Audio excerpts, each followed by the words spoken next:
അതേസമയം സംസ്ഥാനത്ത് ജലജീവൻ മിഷൻ താറുമാറായെന്ന് പ്രതിപക്ഷം. ടാപ്പ് തുറന്നാൽ കാറ്റിന്റെ ഒച്ച പോലും കേൾക്കാനില്ലെന്നാണ് പരിഹാസം. എല്ലാ വീടുകളിലും ശുദ്ധജലം എത്തിക്കുമെന്ന് മന്ത്രി റോഷി അഗസ്റ്റിൻ മറുപടി നൽകി. റോഡ് പൊളിക്കാതെ പദ്ധതി നടപ്പാക്കാനാകില്ലെന്നും മന്ത്രി നിയമസഭയിൽ പറഞ്ഞു. ജലജീവൻ മിഷൻ താളം തെറ്റിയെന്നാരോപിച്ചാണ് പ്രതിപക്ഷം അടിയന്തര പ്രമേയത്തിന് അവതരണാനുമതി തേടിയത്.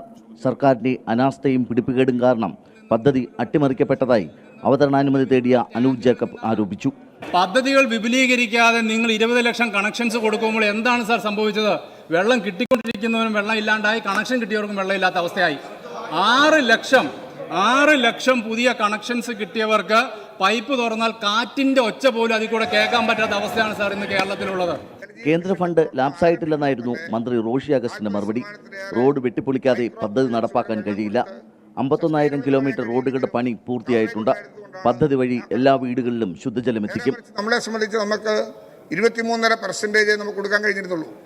അത് 54% മാത്രമല്ല, പുതിയ വെള്ളം കൊടുക്കേണ്ട പദ്ധതികൾ ഓൺഗോയിങ് നിൽക്കുകയാണ്. അത് നടപ്പിലാക്കി കഴിയുമ്പോഴാണ് പൂർണ്ണതോതിലേക്ക് എത്താൻ കഴിയുന്നത്.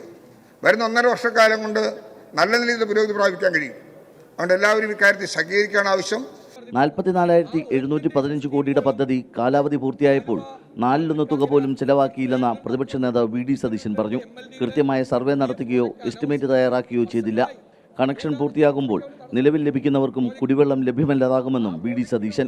നോർമൽ കോഴ്സിലുള്ള പ്രോജക്റ്റുകൾ ഒന്നും നടപ്പാക്കാതെ നിൽക്കുമ്പോൾ എക്സിസ്റ്റിംഗ് പ്രോജക്റ്റുകൾ തന്നെ ഓഗ്മെന്റേഷൻ വേണം എന്നാവശ്യപ്പെടുന്ന ഈ ഘട്ടത്തിൽ നിലവിലുള്ള പ്രോജക്റ്റിൽ നിന്ന് വെള്ളം എടുത്തു കൊടുക്കുകയും പുതിയ സോഴ്സ് ഉണ്ടാകാതിരിക്കുകയും ചെയ്ത് കേരളത്തിലെ ശുദ്ധജല വിതരണ സംവിധാനം മുഴുവൻ പാളിപ്പോകുന്ന അപകടകരമായ സ്ഥിതിയിലേക്ക് പോവുകയാണ്.